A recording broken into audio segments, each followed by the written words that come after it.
Welcome to this explainer. Okay, today we are diving into an absolute medical revolution. We're looking at how cutting-edge technology, everything from artificial intelligence to gene editing, is basically taking healthcare out of the hands of the few and putting it directly into the hands of the many. We are witnessing the ultimate democratization and decentralization of health right now, and honestly, the breakthroughs happening today are nothing short of breathtaking. All right, here is our roadmap for today. We've got 5 amazing breakthroughs to cover: the autonomous AI doctor, curing toddlers with CRISPR, diagnostics on your skin, cracking the price wall, and finally, the future of care. So let's kick things off with a question that, frankly, might make you squirm just a little bit. What if a robot handled your colonoscopy? You know, it's a procedure pretty much everybody dreads. But I want you to imagine a world where the whole thing is done from start to finish with absolutely no human hand on the scope. It sounds totally like science fiction, right? Well, it's actually happening in the lab right now. Section 1. The Autonomous AI Doctor. Removing the Human Bottleneck. 86.1%. That number is wild. So, according to a recent study published in the journal Communications Medicine, Japanese researchers built this thing called the Autonomous Colonoscopy Robot System, or ACRS. It's basically a robotic platform driven by an AI that learned by literally watching expert endoscopists.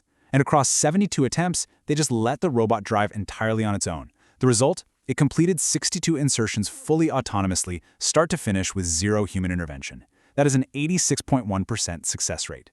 Now, quick caveat, and it's a super important one. This test was run on a colonoscopy training model, not a living, breathing patient. This was a proof of concept. So no, you can't go book a robotic colonoscopy at your local clinic this afternoon. But the fact that this AI successfully navigated the hardest, most operator-dependent part of the entire procedure, that's exactly why this is such a game changer. Because here's the so what. Colon cancer is one of the most preventable cancers we have. If you catch it early, you save lives. The real problem has literally never been the test itself. The bottleneck is the severe shortage of doctors trained to actually perform it. The demand for screening is just massively outpacing our supply of specialists. An AI that can steer the scope is the very first credible answer to a human shortage that's keeping millions of people from getting screened at all. Moving right along to Section 2, curing toddlers with CRISPR, erasing the waiting game. Here, we're shifting our focus from a lack of doctors to a lack of time. Check out this timeline. The FDA just extended Casgevy, which is Vertex's CRISPR gene therapy for sickle cell disease and transfusion-dependent beta thalassemia. Now, previously, the age floor for this treatment was 12 years old, but they just dropped it down to children as young as 2 years old. And the craziest part? The FDA review time to actually make this happen was just 53 days. That is blindingly fast for regulatory approval. Just think about the emotional weight here. For a family watching a toddler cycle through these agonizing pain crises, the phrase one-time curative is no longer a sentence that ends with when they're older. By dropping that age floor, the science is stepping in to save years of suffering. It really proves that these massive, complex genetic cures are becoming faster and infinitely more accessible to our youngest, most vulnerable patients. Section 3. Diagnostics on your skin. Shrinking the lab to a wearable. Okay, let's step out of the clinic and look at consumer-level health, because this perfectly highlights our theme of the decentralization. Researchers over at the University of Chicago built this flexible AI-powered heart patch that totally bypasses the old way of doing things. In the old way, analysis meant you had to ship data all the way up to cloud servers. The new way? The AI computation happens directly on your body. There's no upload, which means there is no lag. The response time shrinks from high lag down to mere milliseconds. And get this, it does all that with a 99.6% accuracy rate for flagging life-threatening arrhythmias. It spots these deadly rhythms literally in the time it takes you to blink. And why is that on-body math so vital? Because when a heart goes into a fatal rhythm, seconds are the whole game.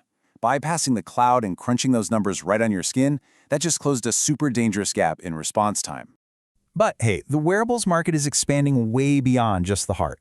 Historically, most wearables were built around male physiology. But take a look at Clare Health. Founded by 2 Stanford grads and backed by big names like Khosla Ventures and 23andMe's Ann Wojcicki, they just raised $11.6 million. They are building this jewelry-style band packed with 10 sensors that uses AI to actually infer estrogen and progesterone levels in real time. Now, sure, the science still needs to prove out since it infers rather than directly measures, but the demand is absolutely staggering. They've already got 25,000 people sitting on the waitlist for this needle-free, female-focused tracking. It is essentially a hormone lab right on your wrist. Section 4. Cracking the price wall. The first generic GLP-1. Because let's be real, all of this amazing sci-fi tech means absolutely nothing if folks can't afford it. Well, in a massive global milestone, Health Canada just authorized Sengvamya, which is an injection from Apotex and Orbicular. This makes it the very first generic equivalent of Novo Nordisk's Wegovy, cleared absolutely anywhere in the world. We already know GLP-1 drugs can fundamentally reshape weight, diabetes, and heart risk. So this authorization, it's the first major domino to fall in the generic semaglutide market.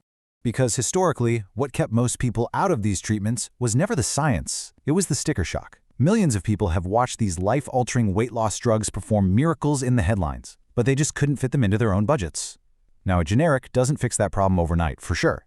But the moment a blockbuster drug gets its first legal copycat, the countdown to true affordability officially begins. That price wall is finally starting to crack. Which brings us to our final section, Section 5, the future of care, the democratization of health. When we weave all these distinct stories together, a single incredibly powerful narrative really emerges. Look at what we're doing. We're automating procedure bottlenecks with AI colonoscopies. We are expanding genetic cures to our 2-year-old patients in record time. We are literally taking massive diagnostic labs and slapping them directly onto our wrists and chests. And we're breaking down those pharmaceutical price walls with generic GLP-1s. Together, these steps prove that we are standing right on the precipice of a medical revolution. The hospital of the future isn't some building you have to drive to. It's a decentralized system that comes directly to you. So I'm going to leave you with a thought to chew on. We saw earlier that an AI robot performed a full colonoscopy on its own in the lab with an 86% success rate. Once that technology is actually proven safe in real living patients, would you let an AI robot screen you? Would you demand human hands? Or if it catches cancer just as well, do you hand over the scope to the machine? Think about it, because that future is arriving way faster than we ever imagined. Thanks so much for joining me on this explainer, and keep learning.